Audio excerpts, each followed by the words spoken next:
Welcome to mid debate. నా పేరు రహీం. ఏపీలో కొత్త ప్రభుత్వం కొలువుదీరింది. క్యాబినెట్ కూర్పులో చంద్రబాబు తనదైన మార్కును కనబరిచారు. పదవులు ఆశించిన పలువురు సీనియర్లను కాదని మంత్రివర్గంలో 10 మంది తొలిసారి ఎమ్మెల్యేలుగా గెలిచిన వారికి అవకాశం ఇచ్చారు. మంత్రులతో తొలిసారి భేటీ అయిన బాబు గత ప్రభుత్వం నాశనం చేసిన వ్యవస్థల్ని ప్రక్షాళన చేస్తూ రాష్ట్ర పునర్నిర్మాణంలో మంత్రులు భాగం కావాలని సూచించారు. శాఖల వారీగా శ్వేతపత్రాలు విడుదల చేసేందుకు బాబు సర్కారు సిద్ధమవుతున్నట్లు తెలుస్తుంది. గత ప్రభుత్వం తీసుకున్న పలు నిర్ణయాలను కొత్త ప్రభుత్వం పునఃసమీక్షించేందుకు సిద్ధమవుతుంది. గత ప్రభుత్వం తీసుకున్న 3 రాజధానుల నిర్ణయాన్ని పక్కన పెట్టి అమరావతి రాష్ట్ర రాజధానిగా ఉంటుందని చంద్రబాబు ఇప్పటికే ప్రకటించారు. ఇక మద్యం పాలసీ, ల్యాండ్ టైటిలింగ్ యాక్ట్ రద్దు లాంటి కీలక నిర్ణయాలతో చంద్రబాబు ముందుకెళ్లనున్నారు. కొత్త క్యాబినెట్తో పని చేయించడంలోనూ చంద్రబాబు తన మార్కును ప్రదర్శిస్తారా అనేది ఇప్పుడు ఆసక్తికరంగా మారింది. ఇదే అంశంపై గురించి వాళ్ళ డిబేట్.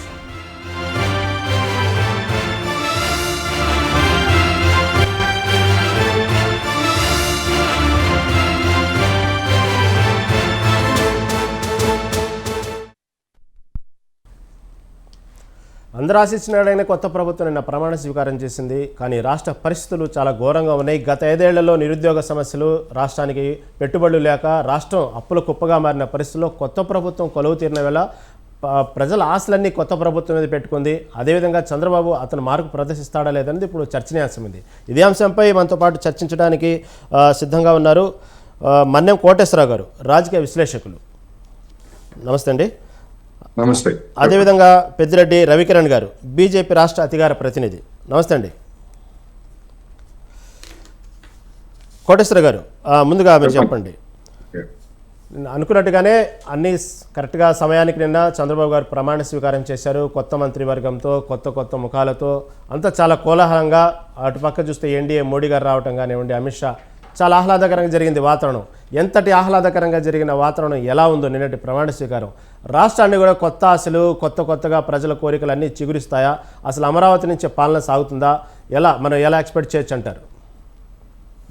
అమరావతి నుంచే పరిపాలన సాగుతుందనడంలో ఎలాంటి సందేహాలు పెట్టుకోవాల్సినటువంటి అవసరం లేదు.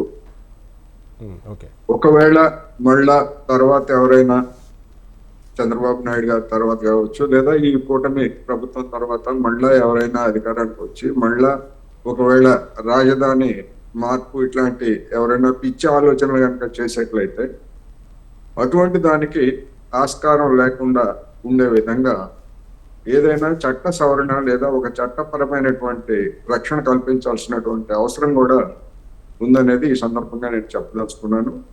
అది రాజ్యాంగ నిపుణులతోటి చర్చించి అటువంటిది ఏదైనా ఉంటే తీసుకుంటే అది రాష్ట్ర భవిష్యత్తుకి మంచిది. ఎందుకంటే ఒకసారి ఈ రాజధానులు ఎక్కడైనా పెట్టుకోవచ్చు అనేటువంటి ఒక చర్చ వచ్చింది కనుక మళ్ళా అది ఒక చర్చ కాకూడదు అనేటువంటి ఈ సందర్భంగా చెప్తున్నాను. ఇక రాజధాని అనే దానికి వచ్చేసరికి 2 కాన్సెప్ట్లు ఉన్నాయి. రాజధాని అంటే సచివాలయము, అసెంబ్లీ, అదేవిధంగా హైకోర్టు, ఈ 3 వ్యవస్థలు ఉన్నటువంటిది రాజధాని లేదా కోర్ రాజధాని ప్రధానమైనటువంటి ఏరియాగా దాన్ని పరిగణిస్తారు. కానీ చంద్రబాబు నాయుడు గతంలో చెప్పినటువంటిది దీనికి భిన్నమైనటువంటి ఒక ఊహ కావచ్చు, లేదా ఆయన అమలు జరుపుతున్నటువంటి వాస్తవం కావచ్చు. రాజధాని నగరం అనేటువంటిది ఆయన కాన్సెప్ట్. అది కూడా 30,000 ఎకరాలకు పైగా పూలింగ్ ద్వారా సమీకరించినటువంటి భూమిని విక్రయించి కానీ లేదా దాన్ని వేరే విధంగా ఉపయోగించి కానీ స్వయం పోషకమైనటువంటి రాజధాని నగర నిర్మాణం అనేటువంటి అవగాహన కూడా ఆయన ముందుకు తెచ్చారు. ఇప్పుడు అంటే గత 5 సంవత్సరాల్లో జరిగినటువంటి చర్చల ప్రకారం ఇటువంటి రాజధాని నగర నిర్మాణానికి కేంద్ర ప్రభుత్వం కూడా సాయం చేయాలి అనేటువంటి అవగాహనని ఎన్నికల సందర్భంగా కానివ్వండి లేదా వివిధ చర్చల సందర్భంగా తెలుగుదేశం ప్రతినిధులు తీసుకొచ్చారు. ఇప్పుడు దాన్ని ఏ విధంగా సాకారం చేస్తారు అనేటువంటిది రాష్ట్ర ప్రజలందరూ కూడా ఎదురు చూస్తున్నటువంటి అంశం. దీనికి అవసరమైనటువంటి రాజ్యాంగ సవరణలు కానివ్వండి లేదా అవసరమైనటువంటి నిబంధనల సవరణలు కానివ్వండి కేంద్ర ప్రభుత్వం చేయాల్సి వస్తుంది. ఎందుకంటే గతంలో ఎప్పుడు కూడా కొత్తగా ఏర్పడినటువంటి రాష్ట్రానికి రాజధానుల నిర్మాణం అంటే ఈ 3 వ్యవస్థలకు సంబంధించినటువంటి అంశాలకు మాత్రమే కేంద్ర ప్రభుత్వం నిధులు ఇచ్చింది. మిగతా నగర నిర్మాణాలు అనేటువంటి దానికి కేంద్ర ప్రభుత్వం ఎక్కడ నాకు తెలిసినంత వరకు నిధులు ఇవ్వలేదు. రవికిరణ్ గారు మరి చెప్పాలి ఎక్కడన్నా అటువంటి ఏమన్నా ఉంటాయి. కానీ ఇక్కడ దీనికి ఎట్లా ఇస్తారు అనేటువంటి ప్రశ్న ఇవాళ ఆంధ్ర రాష్ట్ర ప్రజల్లో ఉన్నది. నాకైతే దాని గురించి ఒక స్పష్టత ఉన్నది. కానీ రాష్ట్ర ప్రజలకి 3 పార్టీలు కల్పించినటువంటి అవగాహన ఎట్లా అమలు జరుపుతారనేటువంటిది రాబోయేటువంటి ప్రశ్న అనేది ఈ సందర్భంగా నేను చెప్పగలను. రైట్. రవికిరణ్ గారు, గతంలో ఇదే 2014లో ఇదే కూటమి, ఇదే మనుషులు, ఇదే ఉత్సాహం, ఇదే ప్రోత్సాహంతో అప్పట్లో అమరావతిని ప్రకటించారు రాజధానిగా. ఆ తర్వాత ఎవరైతే త్యాగం చేసి, ఎవరైతే సాక్రిఫై చేసి రైతులు 33,000 ఎకరాలు ఇచ్చారో అదే రైతుల్ని ఢిల్లీ వరకు పిలిపించి సన్మానాలు చేసినప్పటి పరిస్థితులు కూడా మనం చూసాం. అప్పుడు బీజేపీ గవర్నమెంట్ కానీ మోడీ గారు కానీ. ఆ తర్వాత కాలక్రమేణా 2019లో కొన్ని మార్పులు వచ్చినాయి. 3 రాజధానుల తెర ముందుకు అంశం వచ్చింది. ఆ టైంలో కూడా గట్టిగా మేము ప్రకటించాము. అప్పటికి ఆ టైంలో కూడా ఎన్డీ అధికారంలో ఉంది, మోడీ గారే ప్రధానిగా ఉన్నారు. కానీ అమరావతిని మేము ప్రకటించాము, అదే రాజధాని అని గట్టిగా జగన్ని చెప్పలేని పరిస్థితి ఆ టైంలో నెలకొంది. ఇప్పుడు మళ్ళీ అదే పొత్తు మళ్ళీ మీద వచ్చింది. ఇప్పటికైనా గట్టిగా అమరావతి రాజధానిగా పరిపాలన చంద్రబాబు గారు చెప్పినట్టు బీజేపీ గవర్నమెంట్ సహకరించిద్దా? ఇందాక మన విశ్లేషకులు కోటేశ్వర గారు చెప్పినట్టు నిజంగానే దానికంటూ ఇంకా ఎవరు వచ్చినా, ఏ గవర్నమెంట్ వచ్చినా దానికి మార్చకుండా చేసేటువంటి ఏమైనా కొత్త చట్టం తీసుకోవడానికి ప్రయత్నాలను బీజేపీ చేస్తుందా? ఏమంటారు? రహీం గారు, ముందుగా మీకు తోటి ప్యానలిస్ట్ కి, స్వతంత్ర టీవీ వీక్షకులందరికీ నమస్కారం అండి. మొదటగా నిన్న అయితే ఆంధ్రప్రదేశ్ రాష్ట్ర మంత్రివర్గం అలాగే ముఖ్యమంత్రి గారు ప్రమాణ స్వీకారం చేయటం చాలా ఆనందదాయకం. వాళ్ళందరికీ పేరు పేరున అభినందనలు, శుభాకాంక్షలు. అలాగే వారందరికీ, అలాగే ఈ అద్భుతమైన మెజారిటీని, ఓట్లని మాకు అందించినటువంటి రాష్ట్ర ప్రజలందరికీ ధన్యవాదాలు, శుభాకాంక్షలు అండి. ముందుగా మాకు చెప్పాల్సింది, నేను ఒక విషయం చెప్పాలి. ఎందుకంటే ముఖ్యంగా నిన్న మంత్రివర్గంలో మా పార్టీ నుంచి సత్యకుమార్ గారి గురించి ఒక నిమిషం. వారు 3 దశాబ్దాలుగా పైచిలుగా భారతీయ జనతా పార్టీ విద్యార్థి దశ నుంచి ఏబీవీపీ కార్యకర్తగా 3 దశాబ్దాల పైచిలుకు వివిధ బాధ్యతల్లో పార్టీ ఏం చెప్తే అది చేసినటువంటి సుశిక్షితమైన కార్యకర్త. అటు ఇప్పుడు అనేక ఒక అండమాన్ నికోబార్ ఐలాండ్స్ రాష్ట్రానికి ఇన్ఛార్జిగా వ్యవహరిస్తున్నారు పార్టీ తరఫున, అలాగే ఉత్తరప్రదేశ్ లో ఒక పార్టీకి ఇన్ఛార్జిగా వ్యవహరిస్తున్నారు, అలాగే జాతీయ కార్యదర్శిగా పనిచేస్తున్నారు. అలాగే గతంలో 1 దశాబ్ద కాలం పైచిలుకు పాటు వెంకయ్యనాయుడు గారి మినిస్ట్రీలో వెంకయ్యనాయుడు గారితో పాటు ఓఎస్డీగా, పిఎస్గా వివిధ బాధ్యతలు పనిచేసినటువంటి వ్యక్తి. సో ఒక కార్యకర్తకి ఈరోజు మంత్రివర్గంలో అవకాశం కలగటం ప్రతి కార్యకర్త, భారతీయ జనతా పార్టీ కార్యకర్త గర్వకారణం. ఈ సందర్భంగా వారికి ప్రత్యేకమైనటువంటి శుభాకాంక్షలు మా తరఫున పార్టీ తరఫున. అయితే ఒకటి మీరు అన్నటువంటి అంశం, 2014 తర్వాత కేంద్ర రాష్ట్ర ఇలాగే ఎన్డీఏ కూటమి ఇక్కడ ఏర్పడడం. ఆ రోజు జనసేన పార్టీ ప్రభుత్వంలో లేరు. అప్పటికి ఇప్పుడు తేడా అంటే జనసేన పార్టీ ప్రభుత్వంలో కూడా ఉన్నారు. గత 2014 నుంచి 18 వరకు మేము కలిసి ఉన్నాం. 19 వరకు కూడా కేంద్ర ప్రభుత్వం చేయవలసిన అభివృద్ధి సంక్షేమ కార్యక్రమాలన్నింటిలోనూ అందిస్తూనే ఉంది. విద్యా సంస్థలు, ఐఐటీలు, ట్రిపుల్ ఎన్ఐటీలు ఇలాంటి విద్యా సంస్థలు కావచ్చు, లేకపోతే బెల్ లాంటి మ్యానుఫ్యాక్చరింగ్, డిఆర్డిఓ, నాగాలాండ్ పరిశ్రమలు కావచ్చు, నేషనల్ హైవేస్ కావచ్చు, రోడ్లు, రైల్వేలు కావచ్చు, ఎయిర్పోర్ట్లు కావచ్చు. ఇప్పుడు ఈ 2014 ముందు గన్నవరం ఎయిర్పోర్ట్ ఒక చిన్న bus stand, Gunadala bus stand లాగా విజయవాడలో చిన్న పార్ట్ అయిన గుణదల బస్ స్టాండ్ లో ఉండేదండి. అలాంటిది ఆ రోజు అశోక్ గజపతి రాజు గారు పౌర విమానయాన శాఖ మంత్రిగా ఉన్నారు. వారు ప్రారంభిస్తే ఈ రోజు ఏ స్థాయికి ఉంది. అలాగే ఇప్పుడు ఇంకా 611 కోట్లు ఇంకా విస్తరణ పనులు జరుగుతాయి. అలాగే భోగాపురం మనం కంప్లీట్ చేసుకోవాలి. అలాగే తిరుపతి ఎయిర్పోర్ట్ కూడా 2014 ముందు చాలా తక్కువగా ఉండదు, ఇంకా అభివృద్ధి చెందింది. అలా రాజమండ్రి కూడా చాలా చిన్న ఎయిర్పోర్ట్, మా కాకినాడ పక్కన రాజమండ్రి చాలా చిన్న ఎయిర్పోర్ట్, ఇప్పుడు చూడండి డెవలప్ అయిపోయింది. ఇంకో 400 కోట్లు ఇంకా విస్తరిస్తున్నారు. సో అలాగే కడప కావచ్చు, కర్నూలు కావచ్చు, పుట్టపర్తి కావచ్చు, ఎన్నో ఎయిర్పోర్ట్లు కావచ్చు, పోర్ట్లు, కొన్ని క్రూజ్ టెర్మినల్, విశాఖలో క్రూజ్ టెర్మినల్, ఇవన్నీ చేస్తున్నాం. అయితే మీరు అన్నట్టు పాయింట్ అమరావతి విషయంలో ఆ రోజు రాష్ట్ర ప్రభుత్వం ఓ నిర్ణయం తీసుకుని మాకు అమరావతి రాజధాని కావాలని చెప్పేసి ప్రకటన చేశారు. సో రాజధాని నిర్ణయం అనేది రాష్ట్ర ప్రభుత్వానికి. సో రాష్ట్ర ప్రభుత్వం చేసినటువంటి ప్రకటనని కేంద్రం ఆమోదించింది అంతే. రాజధాని సెలక్షన్ లో కేంద్ర పాత్ర ఎప్పుడు ఉండదు, ఇప్పుడు లేదు. స్వతంత్ర భారతదేశంలో ఏ రాష్ట్ర రాజధాని సెట్ చేయడంలో లేదా సెలెక్ట్ చేయడంలో ఏ కేంద్ర ప్రభుత్వం బాధ్యత తీసుకోలేదు. రాజ్యాంగం కూడా అలా స్పెసిఫిక్ ఏం చెప్పలేదు. అందుకే రాష్ట్రాలకే వదిలేశారు. మీరు గతంలో వాజ్పేయి గారి ప్రభుత్వంలో ఏర్పడిన రాష్ట్రాలు కావచ్చు, లేకపోతే నెహ్రూ గారి టైంలో ఏర్పడినటువంటి ఆంధ్ర స్టేట్ అంటే ఇక్కడ రైతులు వాళ్ళ భూముల్ని త్యాగం చేశారు 1000 ఎకరాల్లో.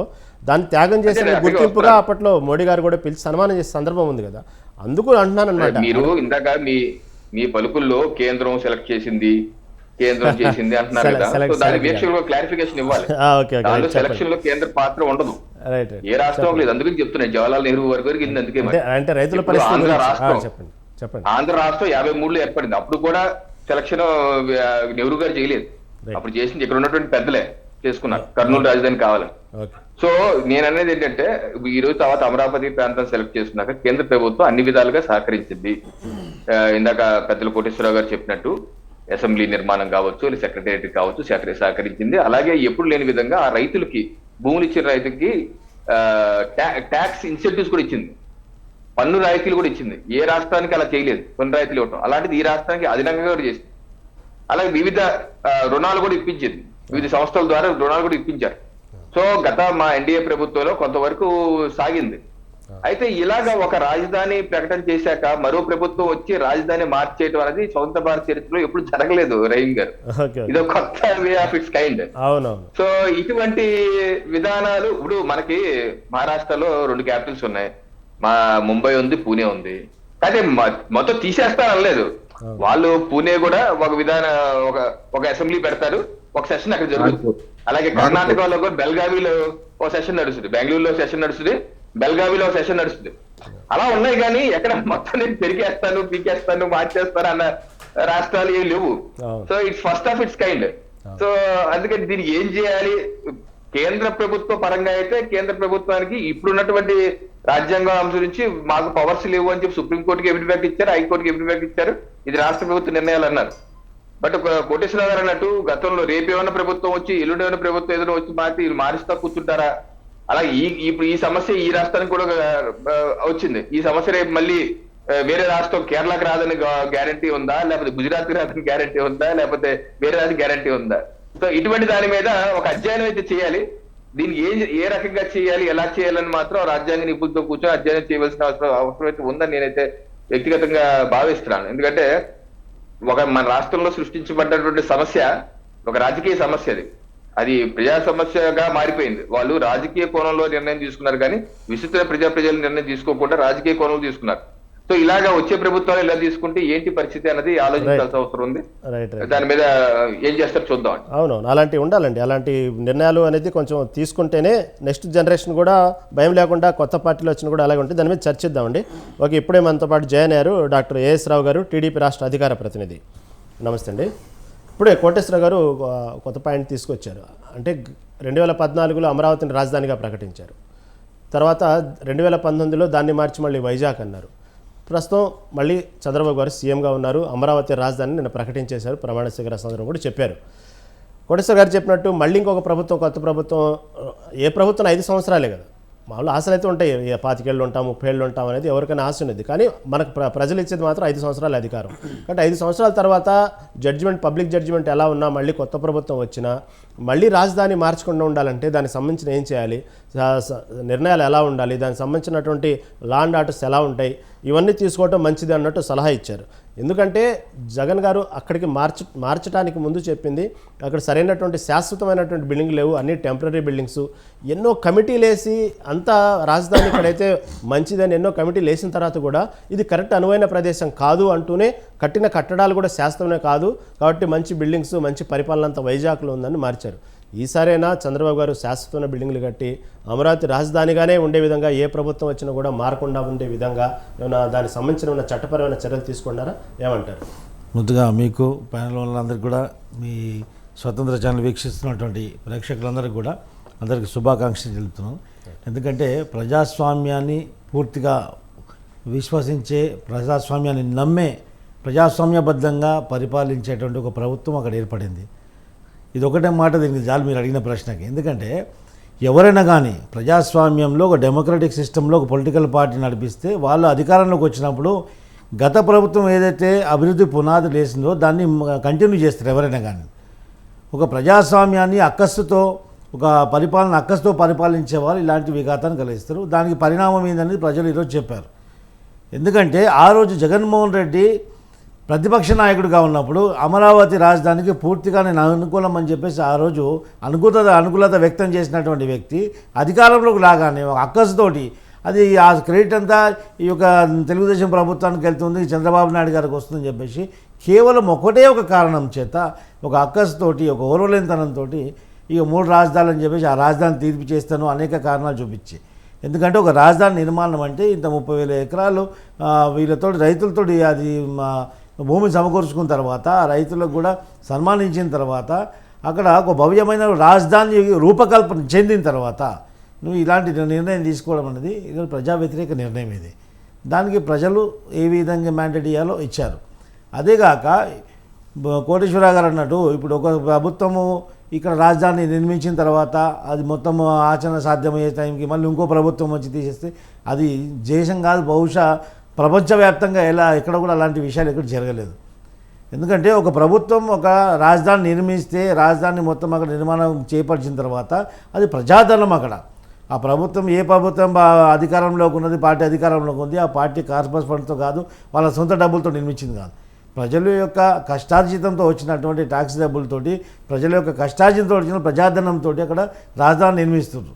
ఒక నిర్మిస్తే ఏ ప్రభుత్వం అయినా కానీ ఒక భవనం కానీ ఒక నిర్మాణం కానీ నిర్మిస్తే అది భవిష్యత్తులో 100 సంవత్సరాల కొరకు ఒక ప్రణాళికతో నిర్మిస్తారు. అంతే తప్ప 5 సంవత్సరాల గురించో 4 సంవత్సరాల నుంచి కాదు. నేను 5 సంవత్సరాలు నిర్మించిన తర్వాత ఇంకో ప్రభుత్వం వచ్చిందంటే ఇట్లా ప్రజాధనం దుర్వినియోగం అవుతుంది. ప్రజలకు ఏం బేసే ఇస్తాం. ఇది ప్రజాస్వామిక డెమోక్రటిక్ సిస్టంలో భాగం ఎప్పుడే కాదు. అది జగన్మోహన్ రెడ్డి లాంటి నాయకుడు బహుశా భవిష్యత్తులో కూడా ఎవరు అధికారంలోకి రాబోరు కూడా, అలాంటి నాయకుని ఎవరు చూడబోరు కూడా.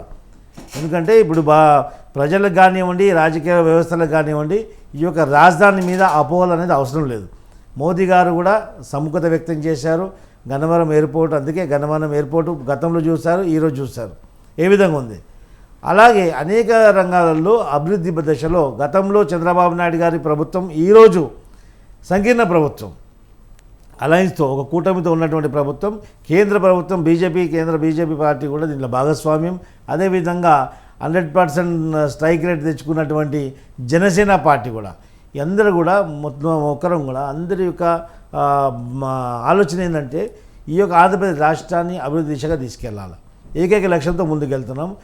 అదే ఇప్పుడు కొత్తగా మంత్రివర్గంలో ఉన్నటువంటి క్యాబినెట్ ఏర్పాటైనటువంటి క్యాబినెట్లో కూడా ఈ యొక్క మంత్రివర్గంలో కొత్తగా ఏర్పాటైనటువంటి మంత్రివర్గాలందరూ కూడా ఒక నిర్ణయం తీసుకోవడం జరుగుతుంది. చంద్రబాబు నాయుడు గారు వాళ్ళందరూ కూడా ఒక సూచనలు ఇస్తారు.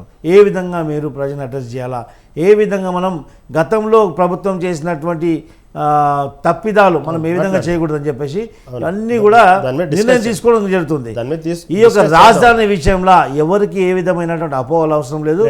భవిష్యత్తులో ఖచ్చితంగా ఒక ఈ 24 రాష్ట్రాల్లో దేశంలో ఎక్కడ లేనటువంటి భవ్యమైన రాజధాని రూపకల్పన అయింది. అక్కడ నిర్మిస్తారు కూడా ఖచ్చితంగా. గతంలో ప్రమాణ స్వీకారం అయ్యేటప్పుడు ఈ 2 రోజులు చూడండి, ఈ రోజు చూడండి, 4 రోజుల క్రితం ఆ యొక్క అమరావతి ప్రాంతాన్ని చూడండి, ఈ యొక్క 4 రోజుల తర్వాత ఈ రోజు చూడండి. మీ నమ్మకంలో తప్పు లేదు. మీ పార్టీ నాయకుడి పట్ల, మీ పార్టీ నాయకుడి అనుభవం పట్ల మీకున్న నమ్మకం ఉంది. కాకపోతే అంత ముందు కూడా ఎన్నికలప్పుడు అంటే 2014 ఎన్నికల సమయంలో కూడా పవన్ కళ్యాణ్ గారే స్వయంగా అన్నారు, ఇలా వేల ఎకరాలు ఇస్తున్నారు, రేపటి రోజున ప్రభుత్వం మారితే మీ పరిస్థితి ఒకసారి ఆలోచించుకోండి, దానికంటూ ఒక చట్టబద్ధత అనేది ఒకటి ఉండాలి అంటూ అప్పట్లోనే ఆయన జ్యోతిష్యం చెప్పారు. ఆయన చెప్పినట్టుగానే 2019 తర్వాత చూశారు కదా రైతులు ఏ విధంగా ప్రాబ్లం ఫేస్ చేశారు. నిన్నటి వరకు కూడా దీక్షలోనే కూర్చుని ఉన్నారు. కాబట్టి నమ్మకం కూడా ఇప్పటికీ ఇప్పుడు ఏర్పాటైన ప్రభుత్వానికి the first priority Amaravati capital, second priority Polavaram. ఈ రెండు అనేది ఖచ్చితంగా ఎసెన్షియల్ ప్రాజెక్ట్ కిందగా కంప్లీట్ చేయడం జరుగుతుంది. ఈ పదవీ కాలంలో ఖచ్చితంగా ఇది కంప్లీట్ చేయాలి. ఎందుకంటే అప్పట్లో అమరావతిని చేయాలన్నా ఆ నివేదికలు రావాలన్నా, ఎన్జీటీ సంబంధించిన నివేదికలు రావాలన్నా, దాని సర్కిల్ రావాలన్నా, లేకపోతే రాజమౌళి లాంటి గారు బాహుబలి డిజైన్స్ ఇవ్వాలన్నా దానికి ఒక సమయం పట్టింది, ఒక 2-3 ఏళ్ళు టైం పట్టింది. ఇప్పుడు అవన్నీ ఏం అవసరం లేదు, ఆల్రెడీ కొన్ని పునాదులు అయిపోయినాయి, దాని మీద నిర్మించుకోవటమే. అంటే మ్యాక్సిమం అంటే 2-3 ఏళ్ళు పట్టింది, దాని రూపకల్పన అయిపోయింది. ఆచరణ సాధ్యమయ్యే టైంకి ప్రభుత్వం కూలిపోయి వేరే ప్రభుత్వం వచ్చి ఈ యొక్క రాక్షసులు వచ్చి సర్వనాశనం పట్టించాడు. అంతే తప్ప ఇప్పుడు ఏం లేదు. ఆ రోజు ఉన్నటువంటి చంద్రబాబు నాయుడు గారి మధ్యలో ఉన్నటువంటి ఆలోచన ఈ రోజుకి అదే విధంగా ఉంది. అమరావతి తప్ప ఇంకా వేరే ఆలోచన ఉండదు. అమరావతి తప్ప వేరే ఎవరు కానీ అమరావతి తప్ప వేరే ఆలోచన చేస్తే వాళ్ళు మళ్ళీ కనుమరుగు అవ్వడం ఖాయం ఖచ్చితంగా. ఎందుకంటే ప్రజలు కూడా యాక్సెప్ట్ చేయరు. ఒకసారి తప్పిదం జరిగింది, ప్రజలు యాక్సెప్ట్ చేసే పరిస్థితులు ఉండరు. ప్రజల్లో కూడా ఈరోజు గతంలో 2014 ఈరోజు 2024 ప్రజల్లో చాలా చైతన్యవంతం అయ్యారు. రాజకీయంగా కూడా అన్ని విధాలుగా ప్రజల్లో అవగాహన వచ్చింది. రైట్, మీరు చెప్పి చాలా క్లారిటీగా ఉంది. కాకపోతే చట్టపరమైన దానికి సంబంధించిన ఏమైనా శాశ్వతంగా ఉండేటువంటి మార్గాలు ఏమైనా చూస్తే మంచిది పార్టీ. ఓకే రైట్, దాని గురించి చర్చిద్దాం. కోటేశ్వర గారు చెప్పండి. చిన్న పాయింట్, జస్ట్ మీరు వేరే సబ్జెక్ట్ వెళ్ళే ముందు వేరే టాపిక్ రవికిరణ్ గారు చెప్పండి. దీని మీద ఒక ఎక్స్టెన్షన్ ఏంటంటే, చెప్పండి. అమరావతి ఇష్యూ మీద సుప్రీం కోర్టులో ఎస్ఎల్పి పెండింగ్ లో ఉందండి, స్పెషల్ లీవ్ పిటిషన్ పెండింగ్ లో ఉంది. రైట్, సో ఆ విచారణ కూడా పూర్తయ్యి వాళ్ళు కూడా సుప్రీంకోర్టు డిస్పోజ్ చేసినప్పుడు కూడా చేయటం వెయిట్ చేయాలి. దాని మీద మీరు అన్నటువంటి మనం ఇందాక డిస్కస్ చేసిన రాజ్యాంగ సవరణ కావాలి, అటువంటి దాని మీద ఒక డైరెక్షన్ కూడా ఇస్తే ఇవ్వచ్చు కూడా. సో మనం కూడా సుప్రీంకోర్టు జడ్జిమెంట్ కోసం వెయిట్ చేయాల్సిన అవసరం ఉంది. ఒకటి. రెండో పాయింట్ ఏంటంటే 2019 తర్వాత కూడా కేంద్ర ప్రభుత్వం తన బడ్జెట్ లో పట్టణాభివృద్ధి శాఖలో అమరావతి అభివృద్ధికి ప్రతి ఫైనాన్షియల్ ఇయర్ అమరావతిలో నూతన భవన నిర్మాణాలకి సుమారుగా 3 నుంచి 4 వేల కోట్ల వరకు వివిధ విభాగాలతో కేటాయించి రాష్ట్ర ప్రభుత్వాన్ని డిపిఆర్ ఇమ్మని అడిగేవారు. డిపిఆర్ డీటెయిల్ ప్రాజెక్ట్ రిపోర్ట్ ఇవ్వండి, దీని ప్రకారం ఈ నిర్మాణాలు చేయాలి, బిల్డింగ్స్, కొత్త బిల్డింగ్, ఏజీబీ ఆఫీస్ కానీ అన్ని చేయాలి అంటే వాళ్ళపై 5 ఏళ్ల పాటు ఇవ్వలేదు, అసలు ఇవ్వకుండా కూర్చున్నారు. అది కూడా సమస్యలు. అది కూడా కొన్ని డిపిఆర్ ఇచ్చుంటే ఇంకొంత బెటర్ షేప్ లో ఉండేది, మరి ఇంత దారుణ పరిస్థితి కాకుండా బెటర్ షేప్ లో ఉండేది. ఎగ్జాక్ట్లీ. ఓకే రహీం గారు, చెప్పండి. రాజధానికి సంబంధించి ఒక చిన్న అభిప్రాయం. చంద్రబాబు నాయుడు గారు కట్టింది తాత్కాలిక భవనాలు కాదు, భవనాలు శాశ్వతమే. అవన్నీ పక్కా కట్టడాలే. అవి తాత్కాలికమైనటువంటి షెడ్లో లేకపోతే రేకుల షెడ్లు అట్లాంటివి కాదు. అక్కడ అంటే వేరే అసెంబ్లీ అంటే ఒక రూపకల్పన చేశారు, ఒక గ్రాఫిక్ డిజైన్ చేశారు. ఆ డిజైన్ ప్రకారంగా నిర్మాణం అయిన తర్వాత అలా షిఫ్ట్ చేస్తారు. అప్పటి వరకు అవి భవనాలు శాశ్వతమే, ఆఫీసులనే తాత్కాలికంగా పెట్టాం. అక్కడ ఆ పెట్టినటువంటి ఆఫీసులు కానీ, అసెంబ్లీ కానీ, లేదా హైకోర్టు కానీ మరింత విస్తృతమైన, మరింత వాటన్నిటికీ ప్రత్యేకమైనటువంటి నగరాలను నిర్మించి అక్కడ బాహుబలి పద్ధతిలో చేస్తామనేటువంటి అభిప్రాయాన్ని చంద్రబాబు నాయుడు కల్పించారు. మన రావు గారు చెప్తున్నట్టు ఇప్పటికే అదే అభిప్రాయంతో ఉన్నారని చెప్తున్నారు. అప్పట్లో సోషల్ మీడియా తాత్కాలిక భవనాలు అంటూ, వర్షం పడితే చాలా డ్యామేజ్ అంటూ చాలా ఇష్యూ చేశారు అప్పట్లో కూడా. తాత్కాలిక భవనాలన్నీ సోషల్ మీడియా చెప్పడం కాదండి, ప్రభుత్వం చెప్పింది, చంద్రబాబు నాయుడు గారే చెప్పారు. ఈ తాత్కాలిక సచివాలయం, తాత్కాలిక హైకోర్టు, తాత్కాలిక అసెంబ్లీ అని. అందుకని మీరు మళ్ళా సోషల్ మీడియా మీద వేయకండి. ఉన్నటువంటి వాళ్ళు చెప్పారు స్పష్టంగా. అందుకని అవి శాశ్వతమే. కాకపోతే ఏంటంటే ఇప్పుడు నా అభిప్రాయం ఏంటంటే, ఇవాళ రాష్ట్రం ఉన్నటువంటి పరిస్థితుల్లో, లేదా చంద్రబాబు నాయుడు గారి కాన్సెప్ట్ లో ఉన్నటువంటి స్వయం పోషక రాజధాని నిర్మాణం అనేటువంటి దానికి ఏదైనా రూపకల్పన చేసి దాన్ని స్వయం పోషకమైనటువంటి రాజధానికి వాళ్లే చెప్పినట్టుగా గతంలో 1,00,000 కోట్ల, 2 లక్షల కోట్ల, 5 లక్షల కోట్ల ఎంత అనేటువంటిది, దానికి అది సంపాదించుకొని కడితే ఎవరికి అభ్యంతరం లేదు. రాష్ట్ర ఆర్థిక పరిస్థితుల్లో ఇప్పుడున్నటువంటి ఈ భవనాల్లోనే ప్రభుత్వ పరిపాలన కొనసాగించి, లేదా ప్రారంభించినటువంటి ఇతర భవనాలు లేదా ఇతర సౌకర్యాలని వాటిని కంప్లీట్ చేస్తే రాష్ట్ర ప్రభుత్వం నిధులతో సరిపోతుంది. అలా కాకుండా నేను మళ్ళా ఆ భవనాలు బాహుబలి మన రాజమౌళి గారు ఇచ్చినటువంటి పద్ధతుల్లో నిర్మించాలి అని గనక ఆ కాన్సెప్ట్ కనుక వెళ్ళేట్లయితే చంద్రబాబు నాయుడు గారు మరొక చారిత్రక తత్వం చేసిన వ్యక్తిగా మారుతారు చరిత్రలో అనేటువంటిది గమనంలో ఉంచుకోవాలి. అందువలన ఇవాళ ఉన్నటువంటి రాష్ట్ర ఆర్థిక పరిస్థితి వాళ్లే చెప్పినట్టుగా తీవ్రమైనటువంటి స్థితిలో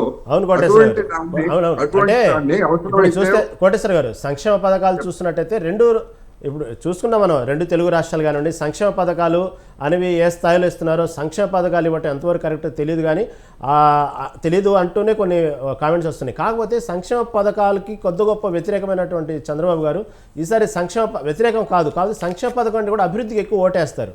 అలాంటిది సంక్షేమ పథకాల వైపు మళ్ళాల్సి వస్తుంది చంద్రబాబు కూడా. ఎందుకంటే గతంలో ప్రభుత్వం ఇచ్చినటువంటి సంక్షేమ పథకాలు చూశారు, దానికి మించినటువంటి సంక్షేమ పథకాలు ఇవ్వాలి అనే యూటర్న్ కూడా తీసుకున్న పరిస్థితులు మనం చూసాం. నిజంగానే ఇప్పుడున్న ఖజానా ఇన్ని అప్పులు, ఇంత పరిస్థితుల్లో అతను ప్రకటించినటువంటి సంక్షేమ పథకాలన్నీ తీర్చే పరిస్థితిలో ఉందంటారా రాష్ట్రం పరిస్థితి? ఇప్పుడు రహీం గారు, చంద్రబాబు నాయుడు గారి 5 ఏళ్ల పాలనలో అభివృద్ధి, సంక్షేమ పథకాలు ఈ రెండింటిని బేరీజ్ వేసినప్పుడు సంక్షేమ పథకాలకి కేటాయింపులు అనేటువంటివి మొదటి సంవత్సరం నుంచి చివరి సంవత్సరం వరకు అవి కొనసాగాయి. ఇంకా చెప్పాలంటే ఒక మేరకు పెరిగాయి. కానీ అభివృద్ధి అంటే మౌలిక సదుపాయాల అభివృద్ధి లేకపోతే క్యాపిటల్ డెవలప్మెంట్ అనేటువంటి ఖాతా కింద పెట్టేటువంటి ఖర్చు చూస్తే మొదటి సంవత్సరం నుంచి చివరి సంవత్సరంకి వచ్చేసరికి అది తగ్గిపోయింది. అది నేనేదో నా బుర్రలోంచి చెప్పడం కాదు. అవునవును. మొత్తం బడ్జెట్ పేపర్లని పరిశీలిస్తే ఎవరికైనా అది తెలుస్తుంది. అందుకని ఆ విధమైనటువంటి పొరపాటు కనుక కనుక చేసేట్లయితే మళ్ళా చంద్రబాబు నాయుడు గారి పాలన మీద జనంలో ఒక అసంతృప్తి తలెత్తేటువంటి అవకాశం ఉంది. అందుకని సంక్షేమము అనేటువంటి దాన్ని, అదేవిధంగా అభివృద్ధి అనేటువంటి దాన్ని రెండింటికి సమతూకం ఉండాలి. కానీ మొదటి 5 సంవత్సరాల్లో అలాంటి సమతూకం చంద్రబాబు నాయుడు గారు కూడా చెయ్యలేదు అనేటువంటిది ఒక వాస్తవం.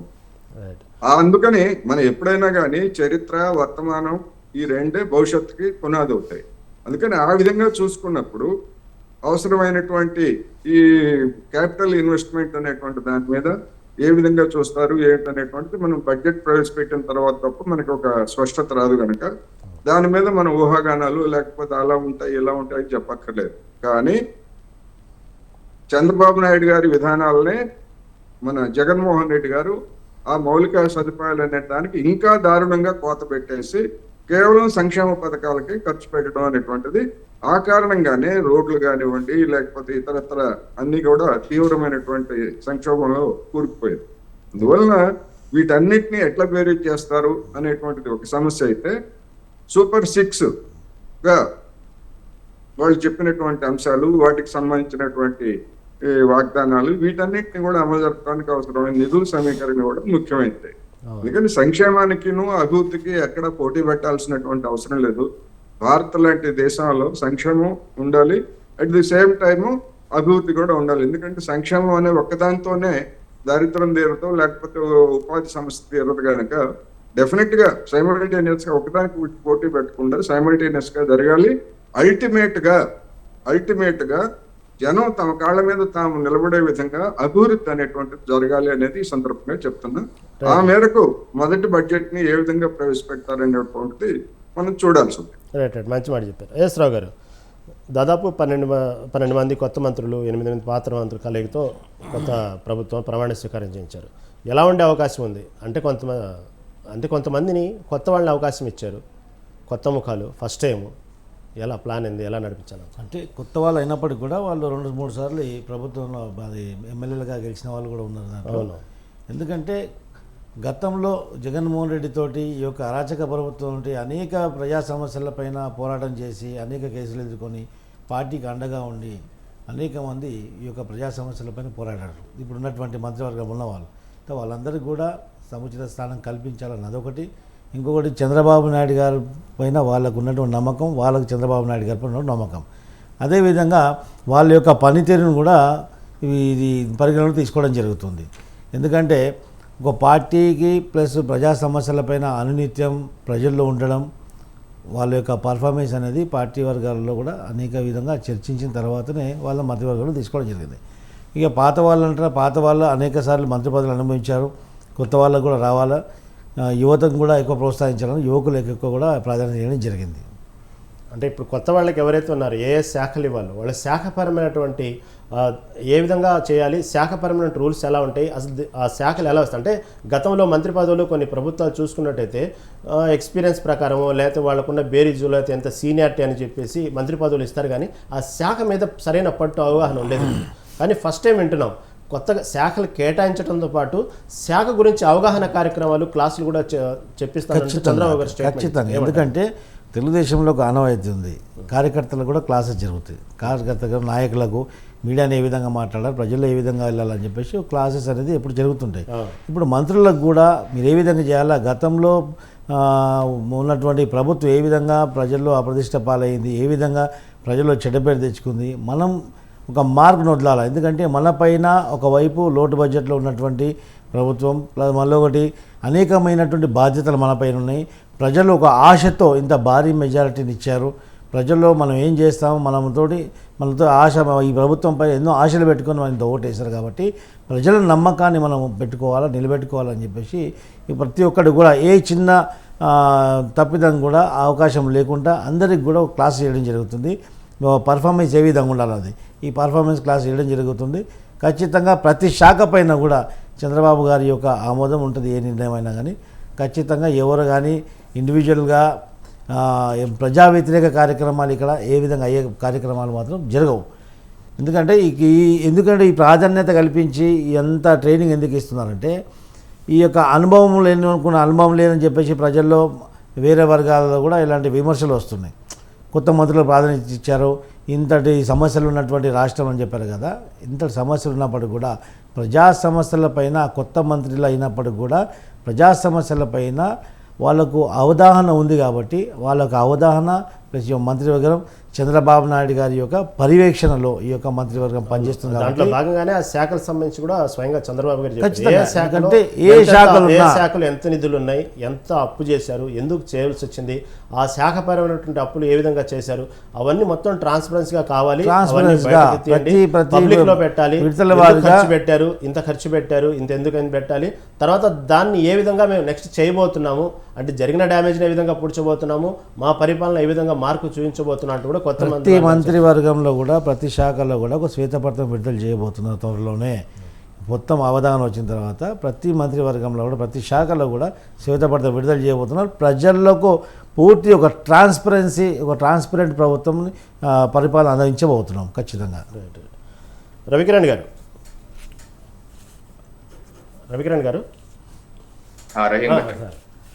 ఇప్పుడు మంత్రులు కొత్త ఉండొచ్చు కానీ ప్రజా జీవితంలో వాళ్ళు కొత్త కాదు కదా రహీం గారు. ఇప్పుడు ఒక మంత్రి శాఖపరమైనటువంటి నిర్ణయాలు తీసుకోవాలన్నా కొంచెం దానికి అవగాహన ఉండటం అవసరం అండి. ఎందుకంటే కల్పిస్తున్నారు కదా గతంలో వస్తుందండి. ఇప్పుడు పుట్టంగానే ఇప్పుడు అన్నప్రాసన రోజు ఆవకాయ బిర్యానీ పెడితే ఎలా కుదురుతుంది, అలాగే క్లస్టర్ ఐడియా ఉంటే పరిపాలన ఎలా అయినా చేయొచ్చు. అసలు క్లస్టరే తెలియకుండా ఓకే వాళ్ళు ఇచ్చిన ప్యాకేజీలో వాళ్ళ సీనియారిటీని బట్టి వాళ్ళ మంత్రి పదవులు ఇస్తే ఎటువంటి ప్రాబ్లం ఫేస్ చేసాము. అసలు నీటిపారుదల శాఖ మంత్రి ఇస్తే నీటిపారుదలలో ఉన్నటువంటి దాని గురించి తెలియకుండా కొన్ని మనం చూసాము. కొంతమంది మంత్రుల స్టేట్మెంట్లు చూసాము, చదివాము, దాన్ని ఫన్నీగా కూడా తీసుకున్నాం, అవగాహన లేదని మేము అర్థం చేసుకున్నాం. ఓకే, అదేవిధంగా చూసుకున్నట్టయితే రాష్ట్రంలో ఇప్పుడున్న ఎన్డీఏ గవర్నమెంట్, ఎన్డీఏ కూటమి సంబంధించి చూసుకున్నట్టయితే దాదాపుగా సహకారం బాగా ఉండిద్దని ఆశిస్తున్నారు. గతంలో కంటే కూడా ఈ బంధం ఇంకా ఎక్కువైంది అనిపిస్తుంది. చూస్తూ ఉంటే పక్క చంద్రబాబు గారు, మోడీ గారు, పవన్ కళ్యాణ్ వీళ్ళందరూ చూసిన ఆ మైత్రి మనం అంతా నిన్న ప్రమాణ స్వీకారం చూసాం. ఆ మైత్రిని చూసి వాళ్ళ పదవులు, వాళ్ళ శాఖలు, వాళ్ళ మంత్రులు ఎంత ఆనందపడ్డారో తెలియదు. కానీ ఆంధ్రప్రదేశ్ ప్రజలు మాత్రం చాలా మంచి జరిగిద్దని ఎక్స్పెక్టేషన్తో ఎటు చూసినా, ఇటు అమరావతి పరిసర ప్రాంత ప్రజలే కాదు, టోటల్ యావత్ ఆంధ్రప్రదేశ్ ప్రజలు తెలుగు వాళ్ళు ఎక్కడున్నారు అందరూ కూడా మంచి రోజులు వస్తున్నాయి అన్నారు. కాబట్టి అలా ఆ జర్నీ 5 ఏళ్ళు సాగాలనే అనుకుందాం అందరం. మోడీ గారి సహకారం కూడా ఉండాలి. ఏమంటారు మీరు? టోటల్గా ఆంధ్రప్రదేశ్ పట్ల మోడీ గారి వైఖరి చాలా బాగుంది అనిపిస్తుంది. ఏమంటారు దీని గురించి? ప్రధానమంత్రి నరేంద్ర మోడీ గారి వైఖరి 10 సంవత్సరాలుగా అద్భుతంగా ఉంది. కాబట్టి 2014 ముందు రాష్ట్రంలో 4,000 కిలోమీటర్ల జాతీయ రహదారులు ఉంటే ఇప్పుడు 11,000 కిలోమీటర్లు. అలాగే ఎయిర్పోర్ట్లు గతంలో ఎలా ఉండి ఇప్పుడు ఎలా ఉన్నాయి. అలాగే జాతీయ స్థాయి విద్యా సంవత్సరం 2014 ముందు ఒక్కటి కూడా లేదు మాకు. అలాంటిది ఈ రోజు 30-40 వరకు ఉన్నాయి. అన్ని ఒకటి ట్రైబల్ యూనివర్సిటీ అయితే నిర్మాణం జరుగుతుంది, క్లాసెస్ అయితే వేరే చోట జరుగుతుంది. అసలు ఆ ఎయిమ్స్ ఎప్పుడు ఎయిమ్స్ అనే ఢిల్లీకి పరిగెత్తాల్సింది, ఇప్పుడు మంగళగిరిలోనే ఎయిమ్స్ ఉంది. సో ఎప్పుడు బాగానే ఉంది. కానీ నా పాయింట్ ఏంటంటే మంత్రివర్గాల్లో ఉన్నటువంటి ఇప్పుడు ప్రధానమంత్రి నరేంద్ర మోడీ గారు వారు తీసుకున్నటువంటి మంత్రివర్గాల్లో తీసుకున్న సభ్యుల్ని కూర్చోబెట్టి వారి ప్రమాణ స్వీకారం చేయక ముందు వారి ఇంటికి పిలిచి, పిఎంఓ ఆఫీస్కి పిలిచి వారందరితో మాట్లాడి ఒకే విషయం చెప్పారు. మనకు 293 మంది ఎంపీలు ఉన్నారు. ఆ ఎంపీల్లో కొన్ని సామాజిక సమతుల్యం పాటిస్తూ కొన్ని కూర్పులు భాగంగా మీకు అవకాశం వచ్చింది. మీకు అవకాశం వచ్చినంత మాత్రాన మీరు వేరే వాళ్ళు తక్కువ అని కాదు, అందరూ సమానమే. మీకు సామాన్య ప్రజలకి లేదా మిగతా ఎంపీలకి తేడా లేదు. అటువంటిది అహంభావం కానీ అహంకారం కానీ పెంచుకోకుండా సామాన్యులుగా ఉంటూ అసామాన్య పనితీరు మీ మంత్రివర్గంలో మీరు సాధించండి. ఆ రకంగా పనిచేయండి. ఎక్కడ ప్రజలకు ఇబ్బంది కలిగే నిర్ణయాలు చేయకుండా మీ యొక్క శాఖపరం మీద ఫోకస్ చేస్తూ బెటర్ రిజల్ట్స్ చూపించండి అన్నారు. అదే ఇక్కడ ఎన్డీఏ ప్రభుత్వం ఆంధ్రప్రదేశ్ కూడా అప్లై అవుతుంది. ఈ రోజు ఇక్కడ చంద్రబాబు నాయుడు ముఖ్యమంత్రిగా ఉన్నారు, పెద్ద సీనియర్ నాయకుడు. వారి ఆధ్వర్యంలో ఉన్నటువంటి 164 మంది ఎమ్మెల్యేలు కూటమి సభ్యులు అందరూ కూర్చొని మూడు పార్టీ అధినేతలు అర్ధరాత్రి వరకు కూర్చొని ఒక కులంకషంగా చర్చించుకొని ఒక టీంని 24 మెంబర్స్ టీంని ఎంచుకున్నారు. ఈ 24 మెంబర్ టీమ్సే మొత్తం చేస్తారని కాదు, 164 మంది సహకరిస్తారు. వాళ్ళు గొప్ప వీళ్ళు తక్కువ అని కాదు, అందరూ సహకరించి అందరికి సమిష్టిగా ఒకసారి కొన్ని అవకాశాలు వస్తాయి, అందరికి అవకాశం ఇవ్వాలి. యంగ్స్టర్స్ కూడా అవకాశం ఇవ్వాలి, కొత్త వాళ్ళకి అవకాశం ఇవ్వాలి. కొత్త ఆలోచనలు ఎలా వస్తాయి? ఎంతసేపు పాత వాళ్ళ సీనియర్స్ కి ఇప్పుడు ఇక మీరు 24 మందిలో 7 సీనియర్ మంత్రులు ఉన్నారు. సో వారి యొక్క డైరెక్షన్ తీసుకుని ముఖ్యమంత్రి గారు ఎట్లాగా ఉన్నారు, 17 మంది ఫస్ట్ టైం ఎమ్మెల్యేలు. మరి ప్రజా జీవితంలో అయితే ఫస్ట్ టైం అయితే కాదు. ఇందాక మీకు చెప్పాను సత్యకుమార్ గారి విషయం, 3 దశాబ్దాలు ప్రజా జీవితంలో ఉన్నారు. అలాగే అందరూ లోకేష్ గారు, అనిత గారు 40 years యంగ్స్టర్ ఆవిడ మరి ఎంత పని చేస్తారా? పాయకర్ మా పక్క నియోజకవర్గమే సీనియర్ నాయకులు, ప్రజా సమస్యల మీద అనుభవం ఉన్న నాయకురాలు. సో తప్పనిసరిగా ఎన్డీఏ కూటమి ఇప్పుడు కేంద్ర రాష్ట్ర ప్రభుత్వాలు ఒకరినొకళ్ళు సయోధ్యగా ఒకరికొకరు సహకరించుకుంటూ గతంలో చేసినటువంటి తప్పిదాలు చేయకుండా ఏదైతే కలిసికట్టుగా సాగుతూ ఇప్పుడు ఈ కూటమిని విచ్ఛిన్నం చేయటానికి ఆల్రెడీ 4వ తారీఖు సాయంత్రం నుంచి ఒక ఎక్స్ట్రా మీడియా కోనా మేధావులు, తెలంగాణ కూర్చునే మేధావులు వీళ్ళందరూ రెడీ అయిపోయారు. ఏదో రకంగా విచ్ఛిన్న పెళ్ళైన మరుసటి రోజు విడాకులు తీసుకుంటారని ఒక ఛానల్లో డిబేట్ పెడతారు. మీరు ఎప్పటి వరకు ఉంటారు, కలిసి ఉంటారు, విడిపోతారని అడుగుతున్నారు. సో ఇలాగా కుంపట్లో రాసేసే బ్యాచ్ ఆల్రెడీ తయారైపోయారు. సో వీళ్ళ యొక్క ట్రాప్ లో మేము పడకుండా మా ముందు ఉన్న ఎజెండా ఈ యొక్క కూటమి కలకాలం పాటు కలిసి ఉండాలి, గతంలో చేసిన మిస్టేక్స్ చేయకుండా. ఎందుకంటే రాష్ట్ర ప్రజలు కోరుకుంటుంది కూడా అదే. పైన కేంద్రంలో మోడీ గారు ఉన్నారు, కింద చంద్రబాబు నాయుడు గారు ఇక్కడ రాష్ట్రంలో ఉన్నారు. ఒక టీమ్ గా ఎలక్షన్ ముందే మేము ఒక కూటమిగా ఏర్పడి, ఎలక్షన్ తర్వాత కూడా కాదు, ఎలక్షన్ ముందే టీమ్ గా ఏర్పడి క్యాంపెయిన్ కూడా కలిసి చేసాం. సో ఇప్పుడు ఎజెండాలో మా ఎజెండాలో అభివృద్ధి. మేము ఎవరి ట్రాప్ లో పడం, ఎవరి యొక్క హనీ ట్రాప్ లోనూ పడే ప్రసక్తే లేదు. మా యొక్క ఎజెండా 5 సంవత్సరాలు దీర్ఘకాలికంగా చేయవలసింది ఏంటి, స్వల్పకాలికంగా చేసేది ఏంటి. ఇప్పుడు అమరావతి లాంటి 5 ఏళ్ళు కూడా సరిపోదండి, ఇంకా ఎక్కువ టైం పడుతుంది. సో 5 ఏళ్ళ లోపు మనం ఏం చేయొచ్చు, 2 ఏళ్ళ లోపు మనం ఏం చేసి చూపించవచ్చు. అయితే పోలవరం ఏ రకంగా చేయాలి, 2 ఏళ్ళలో కంప్లీట్ చేయాలి, లక్ష్యం పెట్టుకోవాలి. అది ఏ రకంగా చేయాలి అని ఈ రోజు ప్రణాళిక నిర్మించుకోవాలి. అలాగే పోర్ట్ అనేది పరిశ్రమ రావాలి. ఈ రోజు అప్పుల సంఖ్య తెలవట్లేదు. అప్పులు ఎన్ని లక్షల కోట్లు రేపు మాపు రిలీజ్ చేస్తారు. అది ఎన్ని లక్షల కోట్లు అప్పులు తగ్గాలి, ఆదాయం పెరగాలి. ఇప్పుడు పంచాలి అంటే సంపద పెంచాలి, లేకపోతే పంచి చెరుగుతాడు. చంద్రబాబు గారి నినాదం కూడా అదే, సంపదను సృష్టించామేమని. సంక్షేమం వల్లే ప్రభుత్వాన్ని ప్రజలు మళ్ళీ ఎన్నుకోరు. సంక్షేమం కొత్త కాదు. ఎన్టీఆర్ గారు సంక్షేమం పెట్టారు 83లో, ఆ తర్వాత 89లో ఏమేమి మనం చూసాం. అలాగే అన్ని సంక్షేమ పథకాలు అన్ని రాష్ట్రాలు ఇస్తారు. ఇప్పుడు కర్ణాటక ప్రభుత్వం 1 సంవత్సరం క్రితం సంక్షేమాలు ఫ్రీ బస్సులు అన్ని పెట్టి ఫ్రీ కరెంట్ అని చెప్పి వచ్చారు అధికారులు. ఈరోజు సంవత్సరం తిరగకుండానే పార్లమెంట్ స్థానాల్లో వాళ్ళ పరిస్థితి ఏమైంది లేదు. తెలంగాణ కూడా ఏముంది 6 నెలలే అయింది ఎన్నికలు అయ్యి, మరి ఎన్ని ఎంపీ స్థానాలు వచ్చే వాళ్ళకి సగం కూడా రాలేదు కదా. సో సంక్షేమమే కాదు అభివృద్ధి కూడా కావాలి, ప్రజలు కోరుకుంటుంది అది. సంక్షేమంతో అభివృద్ధి బ్యాలెన్స్ చేసుకోవాలి. అభివృద్ధి ఏ రకంగా కావాలి, సంపద రావాలంటే ఈ రోజు ఇలా అనుకుంటే రేపు సాయంత్రం కల్లా డబ్బులు వచ్చేవి కదా. దానికి దీర్ఘకాలిక ప్రాజెక్ట్స్, పెద్ద హ్యూజ్ ప్రాజెక్ట్స్ ఉన్నాయనుకోండి, అది 2 ఏళ్ళు పడు. ఉదాహరణకి పోర్ట్ ఆధారిత అభివృద్ధి అండి. రాష్ట్రంలో 4-5 పోర్టుల నిర్మాణం వివిధ దశల్లో ఉంది. దాన్ని పూర్తి చేసుకుని దాని నేషనల్ హైవేలు రైలు కనెక్టివిటీ పెంచుకుంటే దాని రవాణా ఎంత పెరిగితే దాని ఆదాయం వస్తుంది. అది కంప్లీట్ అవ్వాలంటే కనీసం 2 ఏళ్ళు 3 ఏళ్ళు పడతాయి. అది జాగ్రత్తగా ప్రణాళికబద్ధంగా ఫోకస్డ్ గా పనిచేసుకుంటే 4 ఏళ్ళు 5 ఏళ్ళు డబ్బులు వస్తాయి. అలాగే పెట్రోకెమికల్ కాంప్లెక్స్ ఉంది కాకినాడలో, 50,000 ఉద్యోగాలు వస్తాయి.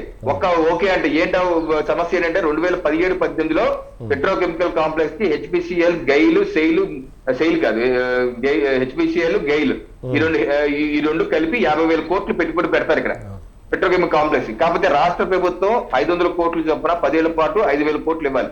500 కోట్లు చొప్పున ప్రతి సంవత్సరం ఇవ్వాలి. బైబుల్ కి గ్యాప్ పెండింగ్ అంటారు. 2017-18 నుంచి ఈ క్షణం వరకు అది పెండింగ్ లోనే ఉంది. రాష్ట్ర ప్రభుత్వం ఎస్ అని లేదు, నో అని లేదు, పెండింగ్ కూర్చున్నారు. అటువంటి క్లియర్ చేసుకోవాలి. అలాగే మనకి బల్క్ డ్రగ్ పార్క్ ఇచ్చింది కేంద్ర ప్రభుత్వం. ఇక నక్కపల్లిలోనే శాంక్షన్ చేసి అలాగే 500 కోట్లు ఇచ్చింది. దాని ఇప్పుడు టేక్ ఆఫ్ చేసుకోలేదు, ఇది టేక్ ఆఫ్ చేసుకోవాలి. ఇటువంటి సమస్యలు దీర్ఘకాలిక ప్రాజెక్ట్స్ అయినా ఉన్నాయి. అలాగే షార్ట్ టర్మ్ ఎంఎస్ఎంఈలు అభివృద్ధి చేసుకుంటాం, ఐటీ పరిశ్రమలు తీసుకురావటం, ఇలాగా హెవీ ప్రాజెక్ట్స్, మీడియం ప్రాజెక్ట్స్ ఎన్ని ప్లాన్ చేసుకుని ప్రణాళికాబద్ధంగా వెళ్తే 5 ఏళ్ళలో కొంత ఇంప్రూవ్మెంట్ చూపించాలండి. 5 ఏళ్ళు కూడా సరిపోవచ్చు. Rome cannot be build overnight. 5 ఏళ్ళలో మొత్తం మార్చేస్తాం, ఆకాశ హార్వీలు చేస్తాం, అది తప్పే. కొన్ని చేయగలం, కొన్ని చేయలేము. చేయలేని నిజాయితీగా ప్రజల ముందు పెట్టి మాకు ఇంకో అవకాశం ఉన్నట్టు ప్రత్యేక హ్యాట్రిక్ అవకాశం మళ్ళీ చంద్రబాబు నాయుడు గారికి ఇస్తారు. అంతేగాని మనం ఫెయిల్ అయ్యామని చెప్పేసి ఎవరో మీద ఉద్దేశం ఏదో చేసి తర్వాత చేసాం అనుకోండి, ప్రజలకు చిత్కరిస్తారు. మనం నిజాయితీగా ఉండాలి, అవినీతి రహితంగా ఉండాలి, పద్ధతిగా పనిచేయాలి, ప్రణాళికబద్ధంగా పనిచేయాలి. తప్పనిసరిగా అవకాశాలు ఇస్తారు. కొత్త ప్రభుత్వాన్ని చాలా మంచి సూచనలు ఇచ్చారు. మీ మంచి సూచనల ప్రకారం వాస్తవం చాలా ఉన్నాయి, పెండింగ్స్ ఉన్నాయి. అవన్నీ ఉంటే స్టేట్ చాలా ఫాస్ట్గా డెవలప్ అయ్యింది. ఓకే కోటేశ్వరరావు గారు, చెప్పండి. ప్రతి ఎన్నికలప్పుడు మనం వింటానే ఉంటాం, గెలిచిన పార్టీ ఒక రకంగా, ఓడిన పార్టీ ప్రతిసారి ఈవీఎంల మీద నిందలేయటం, ప్రతి 5 ఏళ్లకు ఒకసారి ప్రతి ఎన్నికల్లో మనం వింటానే ఉంటాము.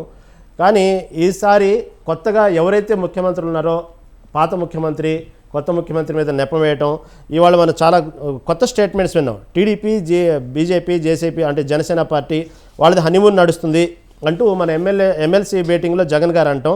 అది కూడా ఎన్నికల ఫలితాలు శకుని పాచికలే ఉన్నాయి, ఈవీఎం లేదు, గోల్మాల్ జరిగిందంటూ అనుమానాన్ని కొత్తగా ఈరోజు జగన్ రేకెత్తించారు. ఏంది ఇది? నిజంగా ఈవీఎం ప్రతిసారి ఎందుకు ఇలా జరుగుతూ ఉంది? అంటే ఓడిపోయిన వాళ్ళు నెపమా, అది నిజంగానే జగన్ చెప్పినట్టు జరుగుతుందంటారు?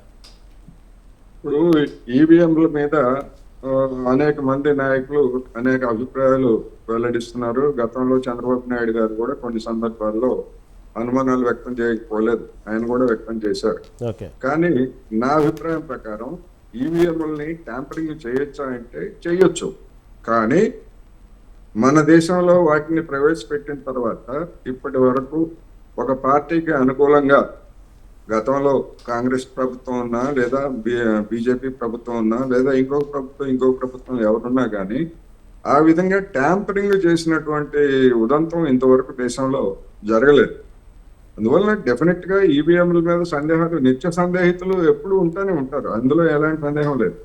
అందువల్ల ఈవీఎంలు అనేటువంటివి ఇప్పుడున్నటువంటి పరిస్థితుల్లో ఆ విధమైనటువంటి ట్యాంపరింగ్ గురి కాలేదు ఇంతవరకు. అందుకని దాని గురించి ఎవరైనా ఏదైనా దీని మీద చర్చ జరగాలంటున్నారు జగన్ దీని మీద చర్చ జరగాలంటున్నారు. చర్చ ఏముంది, జరగాల్సింది చర్చ ఏముంది. ఎమ్మెల్సీలు ఎవరైతే ఉన్నారో వదిలిపెట్టొద్దు, దీని మీద చర్చ జరగాలంటున్నారు. అది కాకుండా శిశుపాలుడి వంటి చంద్రబాబు తప్పులను ఎప్పుడు లెక్కించాలంటున్నారు. దేని గురించి అయినా చర్చ జరగవచ్చు. నేనేమంటున్నానంటే ఎన్నికల కమిషన్ మీద లేదా ఫలితాలు వచ్చిన తర్వాత ఇవన్నీ మాట్లాడుతున్నారు వాళ్ళు. ఫలితాలు రాకముందు ఎందుకు మాట్లాడలేదు? ఎన్నికల కమిషన్ పనితీరు గురించి కానీ లేదా ఈవీఎంల గురించి కానీ ఫలితాలు రాకముందు ఏం చేశారు? ఫలితాలు రాకముందు మౌనంగా ఉండి ఫలితాలు వచ్చిన తర్వాత వాటికి అవి తమకు వ్యతిరేకంగా వచ్చిన తర్వాత ఈ విధమైనటువంటి కామెంట్స్ చేస్తే వాళ్ళకి క్రెడిబిలిటీ ఏమిటి? అది కదా సమస్య. ఎవరైనా అంతే. అంటే మరి 11 స్థానాలు అనేప్పటికీ వాళ్ళకి డైజెస్ట్ అవ్వట్లేదు. ఇది సాధ్యమేనా? ఏమైనా మా ఓట్లు ఏమని, మా అమ్మఒడి ఏమైంది, మా రైతు బంధు ఏమైంది, మా రాయలసీమ ప్రాంతంలో 37 సీట్లు రావాలి అదేమైంది అంటూ ఒక డైజెస్ట్ అవ్వట్లే వాళ్ళకి. గతంలో తెలుగుదేశానికి 23 స్థానాలు వచ్చినప్పుడు తెలుగుదేశానికి కూడా డైజెస్ట్ కాలేదు. దానికి ఏం చేస్తారు మరి జగన్మోహన్ రెడ్డి గారు? వాళ్ళకి కూడా పరిస్థితి అదే కదా. అందుకని ప్రజలు ఇచ్చినటువంటి తీర్పు ఒక ఆంధ్రప్రదేశ్లో ఇచ్చినటువంటి తీర్పే కాదు. ఒకసారి 60 స్థానాలు ఉన్నటువంటి త్రిపుర అసెంబ్లీలో 56 స్థానాలు అక్కడ లెఫ్ట్ ఫ్రంట్ కి వచ్చాయి. ఒక 4 స్థానాలు ఒక ఉపజాతి సమితి అని ఒకటి వచ్చాయి. అదేవిధంగా ఢిల్లీలో ఒకసారి 3 మాత్రమే వచ్చాయి, ఒకసారి 7 వచ్చాయి ప్రతిపక్షాలకి. అంటే అక్కడ కూడా గుర్తింపు పొందినటువంటి ప్రతిపక్షంగా ఉండడానికి అవసరమైనటువంటి స్థానాలు రాలేదు. అందుకని అనేక రాష్ట్రాల్లో అటువంటి ఉదంతాలు ఉన్నప్పుడు తమకేదో జరగగానే తమ బాధ ప్రపంచ బాధ అని కృష్ణ శాస్త్రి చెప్పినట్టుగా ఆ విధమైనటువంటిది చేస్తే క్రెడిబిలిటీ ఉండదు, నిజాయితీ కూడా వాళ్ళ నిజాయితీని కూడా ప్రశ్నించాల్సి వస్తుంది. అందువలన వాళ్ళు చర్చ చేసుకోమనండి. వాళ్ళ టీవీ ఛానల్స్ ఉంటాయి, వాళ్ళకి భజన చేసేటువంటి వాళ్ళు కొంతమంది ఉంటారు, పత్రికలు ఉంటాయి, చర్చ చేయమనండి, ఇబ్బంది లేదు. చర్చకు మనం ఎందుకు అభ్యంతరం పెట్టాలి? కానీ ఆరోపణలు చేయడం అనేటువంటిది, ఇప్పుడు ఉదాహరణకి పిన్నెల్లు ఉదంతం ఉంది. ఇప్పుడు మనం చర్చ కాకపోయినా పిన్నెల్లి ఉదంతం ఉంది. ఆ పిన్నెల్ని రక్షించడానికి ఎన్నికల కమిషన్ ఆ ఫుటేజ్ అని దాచిపెట్టింది. కానీ తర్వాత బయటకు వచ్చిన తర్వాత ఎన్నికల కమిషన్ మీదనే వాళ్లే ఆరోపణలు చేస్తున్నారు. అంటే ఏంటి దాని అర్థం ఏంటి? ఎవడో విజిల్ డోర్లర్ ఉండి దాన్ని బయట పెట్టబట్టి వచ్చింది. లేకపోయేట్లయితే అది చరిత్ర సమాధి అయిపోయి ఉండేది కదా ఆ పిన్నెల్లి ఉదంతం. అందువల్ల ఇవన్నీ కూడా ఏంటంటే ఒక విశ్వసనీయత లేనటువంటి మాటలు, ప్రజలు తీర్పుని గౌరవించలేనటువంటి తత్వానికి నిదర్శనం తప్ప మరొకటి కాదు. అందుకని ఈవీఎంల మీద ఎలాంటి ఇప్పటి వరకు అయితే జరిగినటువంటి వాటిలో ఆ విధమైనటువంటి ట్యాంపరింగ్ జరగలేదు. ఒకవేళ నిజంగా అటువంటి అవకాశం ఉండుంటే అయోధ్యలో మరి నరేంద్ర మోడీ గారి పార్టీ బీజేపీ ట్యాంపరింగ్ అంటే కూడా ప్రధానంగా తీసుకొస్తున్నమాట వైసీపీ. ఈవెన్ మార్చారన్న టాపిక్ తీసుకొస్తున్నారు. ప్రధానంగా మార్చడం వేరు, ట్యాంపరింగ్ వేరు అన్నట్టు తీసుకొస్తున్నారు. మార్చారు అన్నప్పుడు వాళ్ళు చేసినటువంటి ఆరోపణ ఏమిటి? ఎన్నికలు అయిపోగానే ఎన్నికల సంఘం ప్రకటించినటువంటి ఓట్ల సంఖ్యకి తర్వాత ప్రకటించినటువంటి ఓట్ల సంఖ్యకి తేడా ఉంది అన్నారు. Exactly. అప్పుడే Fine. Objection Right. పెట్టాలి. అప్పుడే అబ్జెక్షన్ పెట్టాలి. కౌంటింగ్ దాకా ఎందుకు ఆగాలి? అప్పుడే అబ్జెక్షన్ పెట్టాలి. అడుగుతాడు దాని గురించే రావు గారిని ఎస్ గారిని అడుగుదాం. రాజు గారు ఏంది ఈవీఎంలుగా కొత్తగా అంటే ట్యాంపరింగ్ ఇన్నాళ్ళు నడిచింది, కొత్తగా జగన్ గారు అనుమానం రేకెత్తింది ట్యాంపరింగ్ కాదు ఈవీఎంలు మార్చడం అన్నారు. అదేవిధంగా శిశుపాలుడితో పోల్చారు చంద్రబాబు గారిని. అంత నిజంగానే ఆ విధంగా మార్చడం అనేది జరిగిందా? నిజంగా మీరు అంటే మీ పార్టీ నాయకులు కూడా అసలు ఎక్స్పెక్ట్ చేయలేదు, ఇన్ని స్థానాలు వస్తాయి, ఇన్ని స్థానాలు ఎక్స్పెక్ట్ చేయలేదు అన్నారు. శిశుపాలతో పోలిస్తే హిరణ్యకశిపుడితో పోల్చుకోవచ్చు, అది విమర్శ పక్క పెడదాం, ఆ విమర్శకు తావలేదు. ఇప్పుడు జగన్మోహన్ రెడ్డి ఏం చేస్తున్నారంటే వాళ్ళు హనీమూన్కి వెళ్తున్నారు, ఆ తర్వాత మేము అన్ని ప్రజా సమస్యలు కానివ్వండి మేము గట్టిగా వినిపిస్తామని అసెంబ్లీలో ఉన్న స్ట్రెంత్ వాళ్ళు 11 ఎమ్మెల్సీ స్థానాలు ఉన్నాయి, అది కూడా తొందరలో ఖాళీ అయిపోతాయి మా దశల వారీగా. ఇప్పుడు ఆయన ఏమంటున్నాడు, ప్రజల యొక్క మైండ్ డైవర్ట్ చేయడానికి, ప్రజల యొక్క దృష్టి ఆకర్షించడానికి, ఏదో సానుభూతి ఏదో జరిగింది నాకు తెలుసు కానీ అదే సాక్ష్యాధారాలు లేవు, ఇవన్నీ ఎందుకు కాకమ్మ కబుర్లు? నువ్వు నీ పర్ఫార్మెన్స్ ప్రజలు రిజెక్ట్ చేశారు, అందుకని ఇంటికి పంపించారు. అది కూడా ఏ విధంగా రిజెక్ట్ చేశారు, ఏ విధంగా నువ్వు అరాచకాలు సృష్టించావు దానికి అనుకూలంగా వాళ్ళు ఓటేశారు. నిన్ను రిజెక్ట్ ఏ విధంగా ప్రజలు అనుకొని ప్రజల యొక్క అక్కసుతోటి ప్రజల యొక్క ఆక్రోశం ఓటు రూపంలో చూపించారు. ఇప్పుడు నువ్వు వచ్చేసి తర్వాత ఈవీఎంలని అవన్నీ మంది మీద నెపం నెడితే దాన్ని ఎవరు నమ్మే ప్రసక్తి ఉండదు. అందుకే ఇంతకుముందు చెప్పాను, ప్రజల్లో చైతన్యం వచ్చింది. మంచి జరిగితేనే మాకు ఓటు వేయండి అని ప్రధానాస్త్రంగా తెలిసి ప్రతి ఇంట్లో మంచి జరిగితే కదండి. ఇప్పుడు నేను చెప్తున్నా ఆ విషయంగా స్టికన్ అయిదాం. మంచి జరిగితే ఓటేయమని చెప్పారు కదా, మంచి జరిగితే కదా. మంచి జరిగిందా అక్కడ?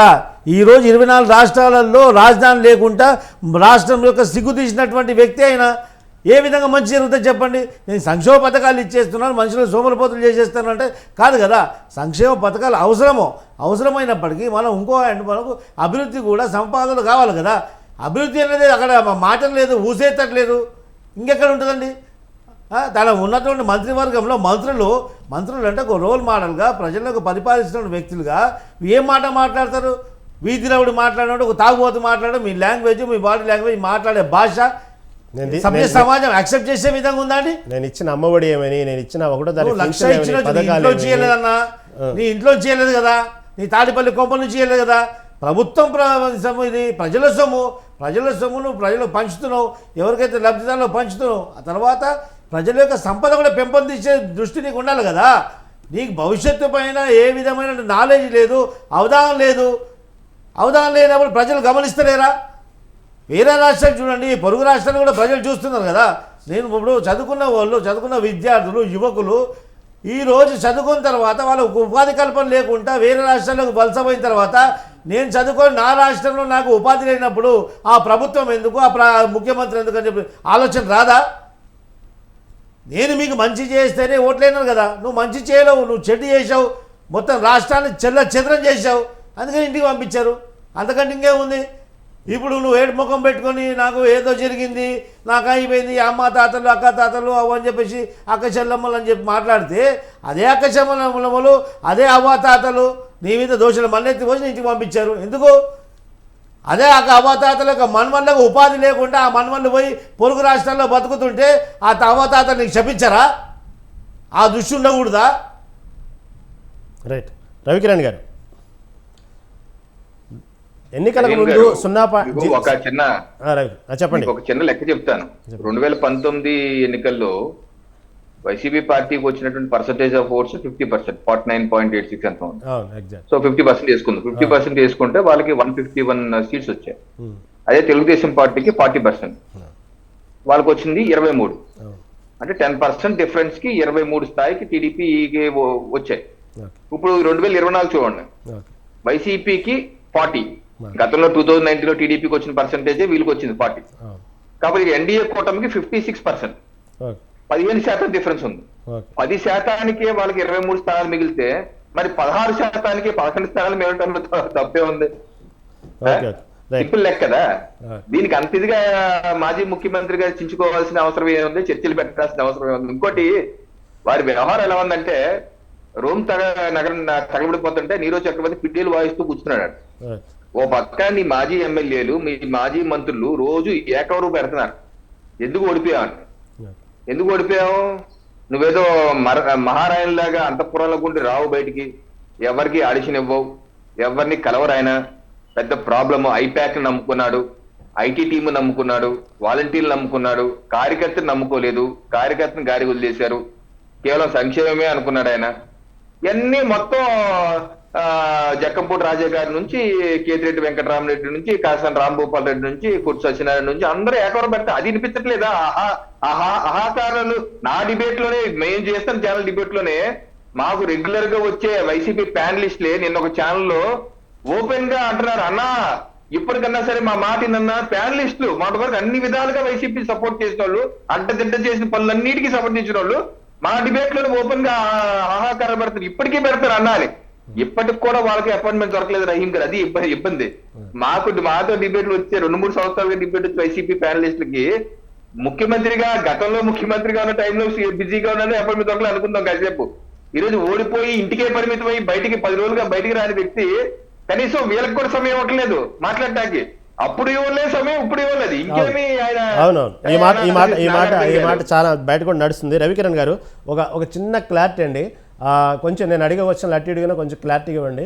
గతంలో అంటే మొన్న ఈ ఎలక్షన్స్ కాకుండా ఇంతకుముందు చూసుకుంటే 0.8% ఉన్న ఏపీలో బీజేపీ ఓటు పర్సంటేజ్.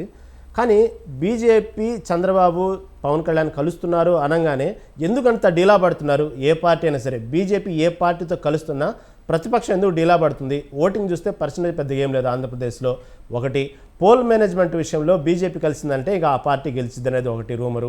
తర్వాత ఈవీఎంల విషయానికి వచ్చేటప్పటికి నిన్న 2020 ఎన్నికలు అయిన తర్వాత జగన్ ఓడిపోయిన తర్వాత ప్రెస్ మీట్ పెట్టినప్పుడు పెద్ద పెద్ద కూటములు ఉన్నారు, పెద్ద పెద్ద మనుషులు అనుకున్నారు, పెద్దగా ఉంటే వాళ్ళ నిర్ణయాలు అంటూ కూడా ఒక స్టేట్మెంట్ ఇచ్చారు. నిజంగానే బీజేపీ కలిస్తే గెలుపు ఖాయమైద్దా? ఓటింగ్ పర్సంటేజ్ లేదు, నిజంగానే పోల్ మేనేజ్మెంట్ చేస్తారా లేకపోతే ఈవీఎంలో ఏమైనా డౌట్స్ ఉన్నాయా? జస్ట్ క్లారిటీ ఇవ్వండి చాలా. అంటే ఇప్పుడు మొన్న 6 నెలల తెలంగాణలో జరిగిన ఎన్నికల్లో నేను గోషమ్మ అసెంబ్లీకి మా పార్టీ తరఫున ఎలక్షన్ ఇన్ఛార్జ్ గా పనిచేశాను. 3 వారాలు అక్కడే పనిచేశాను. మరి అప్పుడు కూడా కేంద్రం ప్రభుత్వం మోడీ గారే కదా. అవును. మరి మాకెందుకు కేవలం 8 స్థానాలు ప్రభుత్వంలో వస్తాం అనుకున్న వాళ్ళం కేవలం 8 స్థానాలకు ఎందుకు ఉండిపోయాం? ఓన్లీ కర్ణాటక తీసుకుంది సంవత్సరంలో జరిగిన ఎన్నికల్లో. కర్ణాటకలో మా ప్రభుత్వం ఎందుకు కదా, కేంద్రం కూడా మా ప్రభుత్వం, మళ్ళీ మేము ఎందుకు ఓడిపోయాం రహీం గారు? ఇది కూడా ఆల్టర్నేటివ్ వస్తుంది. ఇదే ఆల్టర్నేటివ్ అడిగిన వాళ్ళకి అది అడిగినప్పుడు వస్తుంది, ఈ క్వశ్చన్ కూడా వస్తుంది. కాకపోతే దీన్ని ఎక్కువ మేజర్ గా తీసుకుంటున్నారు. అలాంటి సీక్రెట్ ఓడిపోయినప్పుడల్లా చేసే మీకు క్లాసిక్ ఎగ్జాంపుల్ చూపిస్తాను. కౌంటింగ్ కి స్టార్ట్ కాక ఒక రోజు ముందు బఘేల్ గారు, మాజీ ముఖ్యమంత్రి కాంగ్రెస్ ఆయన ఇచ్చిన స్టేట్మెంట్ ఏదో తెలుసా? ఆల్రెడీ ఈవీఎం ట్యాంపర్ చేశారు వీళ్ళు బీజేపీ వాళ్ళని చెప్పారు. స్టాంప్ కౌంటింగ్ అయినాక ఎప్పుడైతే వాళ్ళకి 99 ఇండి కూటమికి 230 ఎన్నో వచ్చాయో ఇంకా అదే చెప్తాం మానేశారు. అందుకే ప్రధానమంత్రి మోడీ గారు పార్లమెంట్ ఆఫీస్ మీటింగ్ లో అన్నారు, అబ్తో ఈవీఎం టీకేనా జీ పోయి ఇస్మే బాత్ నహీ కర్ రహా, అబ్తో టీకేనా అన్నారు మోడీ గారు. అదనమాట పరిస్థితి. వీళ్ళు ముందు ఎత్తుక్కుంటే సాకులు ఎత్తుక్కుంటే తప్పితే ఇంకోటి లేదు. ఇంకోటి, మీరు ఓటింగ్ పర్సంటేజ్ గురించి అడిగారు సార్. ఇప్పుడు రహీం గారు, ఎప్పుడు ఏ పార్టీకి ఓటింగ్ పర్సంటేజ్ కాన్స్టెంట్ కాదు. అది ఆ సమయం అప్పుడు మన వరకు 50 ఉంది ఓటింగ్ పర్సంటేజ్. స్థానిక ఏది వైసీపీకి స్థానిక సంస్థ ఎన్నికల్లో అయితే 60కి అంత వెళ్ళింది. ఇప్పుడు ఎంత పడింది? 40 పడింది. టీడీపీకి 40 ఉంది 2019, ఇప్పుడేమో 46కి వచ్చావు. అలాగే జనసేన ఇప్పుడు ఓటింగ్ పర్సంటేజ్ ఎలక్షన్ మాకు కూడా గతంలో 20% ఓట్లు వచ్చాయి ఏపీలో, ఉమ్మడి ఆంధ్రప్రదేశ్ లో ఏపీలో వచ్చాయి. సో మారుతాయి ఈ కేసు కాదు. కాకపోతే ఏంటంటే ఇక్కడ ముఖ్యంగా మనం ఒక అనాలిసిస్ చేయవలసింది ఏంటంటే 2019, 2020 ఆంధ్రప్రదేశ్ ఎన్నికలు పరిశీలిస్తే 40 ఓడిపోయిన పక్షానికి 40% వస్తాయి. 40% is not a small figure. 1,30,00,000 1,20,00,000 ఓట్లు అయ్యి అంతమంది ప్రజలు మీకు ఓట్లు వేశారు. ఈరోజు జగన్మోహన్ రెడ్డి గారు, బాలరాజు గారు 1,30,00,000 మీకు ఓట్లు వేశారా? ఎవరైతే నువ్వు లబ్ధి చేశారు అనుకున్నా వాళ్ళు నీకు వేశారు. మెజార్టీ చాలేదు అనుకున్నారు. నా పాయింట్ ఏంటంటే ఈ 40 లక్షలు 40% కాన్స్టెంట్ గా ఉన్నప్పటికీ 40% అపోజిషన్ 40% కాన్స్టెంట్ గా ఉన్నప్పటికీ ప్రభుత్వాన్ని డిసైడ్ చేసేది ఒక 10% స్వింగ్ ఓటర్స్ ఉన్నారు. ఒక 10% స్వింగ్ ఓటర్స్, వాళ్ళు ఇటు పక్క మళ్ళీతే అటు పక్క ప్రభుత్వం ఏర్పడుతుంది. ఆ స్వింగ్ ఓటర్స్ కీలకం. దానిలో అనేక మంది ఉన్నారు. దానిలో భారతీయ జనతా పార్టీ మద్దతుదారులు ఉండొచ్చు, లేకపోతే మేధావులు ఉండొచ్చు, మధ్యతరగతులు ఉండొచ్చు, లేకపోతే ఒక ఉద్యోగ వర్గాలు ఉండొచ్చు, వీళ్ళందరూ ఉన్నారు. సమయం లేదండి రవికిరణ్ గారు, సమయం లేదు. బేస్ కాకుండా ప్రభుత్వం ఏర్పాటు చేయాలంటే ఆ 10% కూడా కావాలి. అది ముఖ్యం. ఓకే అండి, సమయం లేదు. ఓకే, ఏదేమైనా ఈ దీనికి సంబంధించి కొత్త రాష్ట్ర ప్రభుత్వము కొత్త ఆశల మధ్య చేస్తున్నటువంటి సమయంలో ఖజానా చాలా తక్కువగా ఉంది, అప్పులు ఎక్కువగా ఉన్నాయనే సమయంలో చంద్రబాబు గారు ఒక నిర్ణయం తీసుకున్నారు. ఎప్పుడైతే స్కూల్ అకాడమిక్ ఇయర్ స్టార్ట్ అవుతుందో ఆ పాత ప్రభుత్వం ఉన్న ప్రింట్లే, పాత ప్రభుత్వం ఉన్నటువంటి లోగోస్ మీదనే ఆ బ్యాగులు అన్నీ రిలీజ్ చేయాలన్నటువంటి ఒక కొత్త స్టేట్మెంట్ ఇచ్చారు. కోటేశ్వర గారు, ఇది మంచి పరిణామమే కదా? డెఫినెట్ గా. ఎందుకంటే గత ప్రభుత్వం వచ్చేసినవి లేకపోతే వాటన్నిటిని తీసేయడం అనేటువంటిది అది సరైనటువంటిది కాదు. అవన్నీ తాత్కాలిక, తర్వాత వచ్చేటువంటి ప్రభుత్వాలు వాటిని కంటిన్యూ చేయాలి తప్ప అదేమి వాళ్ళ వ్యక్తిగతమైనటువంటిది కాదు. దానిలో అది సరైనటువంటి నిర్ణయమే ఇవాళ ఉన్నటువంటి పరిస్థితుల్లో. ఎందుకంటే గతంలో చూసాం మనం, తెలంగాణలో కూడా మొత్తం నెంబర్ ప్లేట్లన్నీ కూడా మార్చేసుకోవాలి అని చెప్పేసి అట్లాంటి పిచ్చి పనులు చేసినటువంటి స్కూల్ బ్యాగ్స్ విషయంలో, స్కూల్ విషయంలో అకాడమిక్ ఇయర్ లో తమిళనాడు ప్రభుత్వం కూడా ఇలాంటి నిర్ణయం తీసుకుంది స్టాలిన్ వచ్చిన కొత్తలో. రైట్, సమయం అయిపోయిందండి కోటేశ్వర గారు. ఓకే, నెక్స్ట్ మనం దీని గురించి విపులంగా చర్చించుకుందాం. ఇది ఈ డిబేట్లో పాల్గొన్నాం మన్నం కోటేశ్వర గారికి, అదేవిధంగా ఏఎస్ రావు గారికి, పెద్దిరెడ్డి ఎర్వేకన్ గారికి ధన్యవాదాలండి. రైట్, ఇది ఏపీలో కొత్త ప్రభుత్వం కొలుదీరిన వేళ కేబినెట్ కూర్పులో చంద్రబాబు తీసుకున్న నిర్ణయాల పట్ల చాలా ఆశగా ఉన్నారు రాష్ట్ర ప్రజలు. అదేవిధంగా ముఖ్యంగా రాజధాని గురించి ఆశలు పెట్టుకున్న ప్రజలకి మంచి జరిగిద్దని అందరూ ఆశిస్తున్నారు. ఎన్డీఏ కూటమి భాగస్వామ్యం అవటం మరీగా స్మార్ట్ సిటీస్ కానివ్వండి, అమరావతి కానివ్వండి అన్నీ డెవలప్ అవ్వాలని కోరుకుంటున్నారు. కొత్త మంత్రివర్గంలో కొత్త మార్పులు, శాఖ మార్పులు ఏ విధంగా సరే ఆంధ్రప్రదేశ్ ప్రజలకు ఉపయోగపడుద్దని ఆశిద్దాం. ఇది నా డిబేట్. చూస్తుండండి స్వతంత్ర టీవీ.